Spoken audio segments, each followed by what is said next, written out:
Good morning, everyone. Welcome to Blue Heron Hill. I'm Sue, and today, finally, I get to harvest my garlic. It's not as though I've been waiting for it to be harvestable. I haven't had time. It's okay if you leave your garlic harvest in the ground for longer than you have anticipated. It shouldn't hurt it. Come in close and I will give you some pointers on the optimal time to harvest this garlic. If you can see here, I usually count up 3 or 4 dead stalks.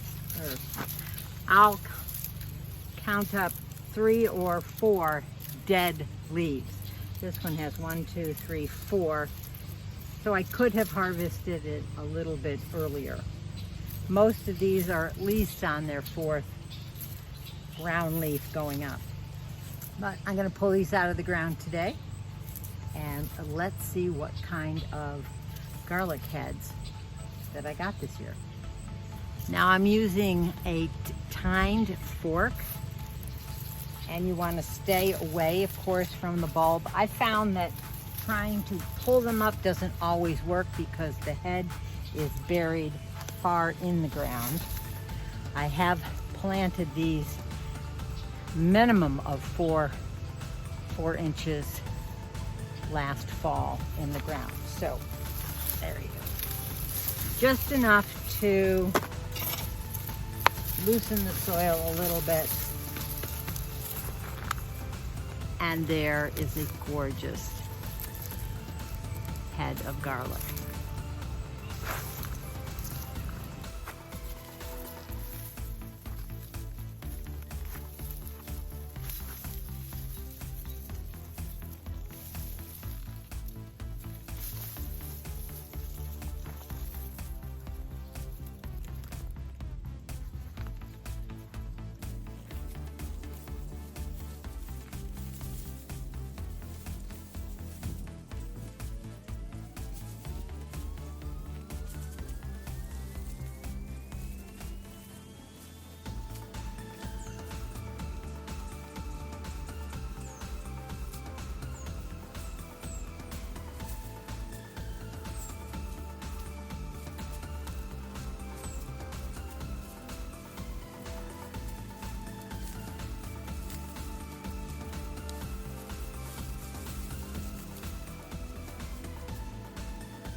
My soil is fairly soft and not very compact, so I haven't had to use the fork for too much of it.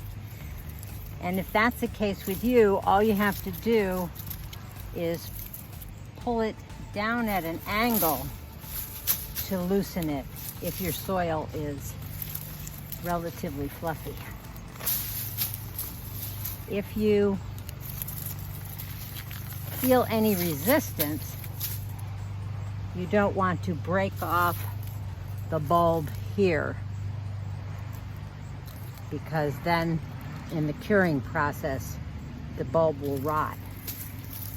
This should only be used with hard-neck varieties.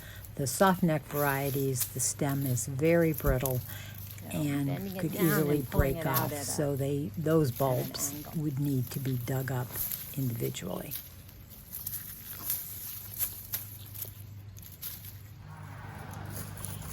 This is one that I pulled out and it snapped off right here.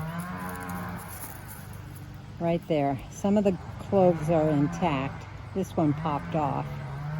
It was right there. This one I'll take in and use as fresh garlic right away. And I thought, okay, well, I did pretty well and not snapping any more off.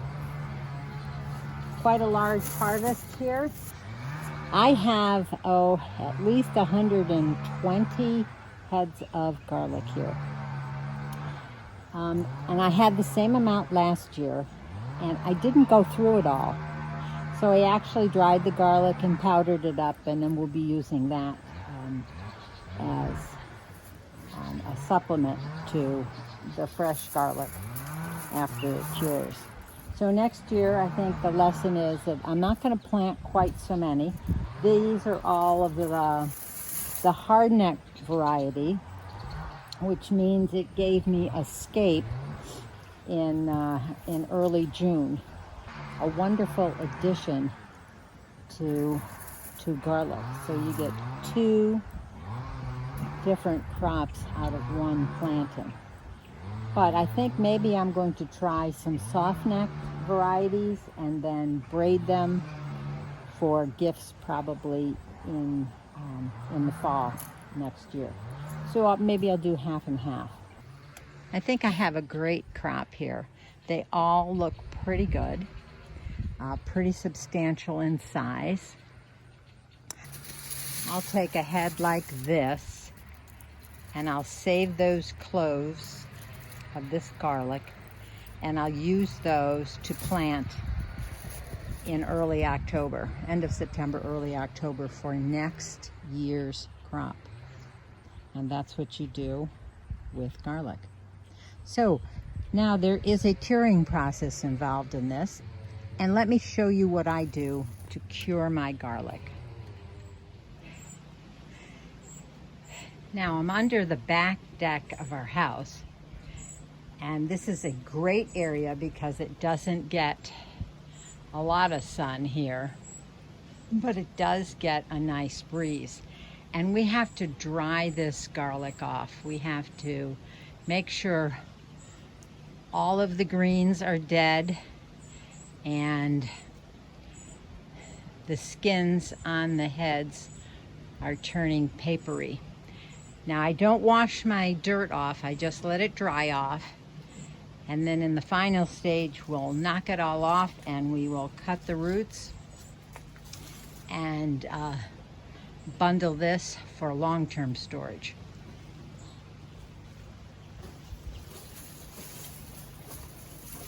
So I'm laying it out here in basically a single layer. So the bulbs have lots of airflow. And you can lay them on top of each other as it goes back up this way.